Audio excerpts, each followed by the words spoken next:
श्री रामचरितमानस में सुंदरकांड की यही तो सुंदरता है कि जब दो भक्तों का मिलन गोस्वामी जी कमलबद्ध कर रहे हैं तो दोनों भक्त इस बात पर बल नहीं दे रहे कि उनमें से कौन बड़ा व श्रेष्ठ है, अपितु दोनों का यही बल व प्रयास है कि उनमें से कौन अधिक अधम व निम्न है।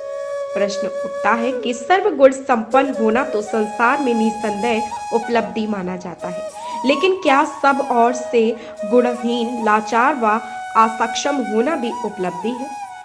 सांसारिक दृष्टि से तो इसका उत्तर ना में ही है, लेकिन जब बात ईश्वर के दरबार की हो तो प्रभु के दरबार में तो जीव जितना अपने स्वयंभू गुणों के मिथ्या भार से हल्का होगा उतना ही अच्छा होगा। हृदय रूपी गागर अगर पहले से ही किनारों तक भरी होगी तो प्रभु भला उसमें कहां से कुछ डाल पाएंगे। सदैव स्मरण रखे कि प्रभु के दरबार में अगर कोई कुछ बनना चाहता है तो उसे पता भी नहीं चलेगा कि वह कब मिटकर माटी हो गया, और वही अगर कोई भक्ति भाव में स्वयं को मिटाता है तो यह सर्वविदित सत्य प्रमाणित है कि उसे सर्वश्रेष्ठ बनने से कोई भी नहीं रोक सकता। और दोनों भक्तों में मानो यही रस्सा कस्सी चल रही है कि उन दोनों भक्तों में अधिक अधम कौन है। इसी प्रभा में बहते श्री हनुमान जी बड़ी सुंदर बात कहते हैं।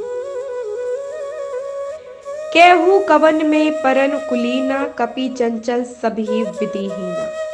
रात ले जो नाम हमारा, ते ही दिन ताही मिले आहारा। इससे बड़ा तर्क व उदाहरण भला और क्या हो सकता है कि स्वयं को नीच सिद्ध करने के लिए कोई अपने आप को बंदर कहलाना ही स्वीकार कर ले। श्री हनुमान जी कहते हैं कि हे विभीषण जी, अब आप ही बताइए ना कि मेरी तो कुल भी कोई उत्तम नहीं, जाति का बंदर हूँ और सब प्रकार से नीच भी हूँ। बात यहीं तक हो तो फिर भी ठीक है, हमारी एक हीनता तो आपको पता ही नहीं होगी। वह हीनता यह है कि भूले से भी अगर कोई सुबह सुबह हम बंदरों का नाम भी उच्चारण कर ले तो उसका दुखद व भयंकर परिणाम यह है कि दिन भर उसे भोजन तक प्राप्त नहीं होता। लेटेस्ट अपडेट पाने के लिए अभी सब्सक्राइब करें इंटरनेट मीडिया।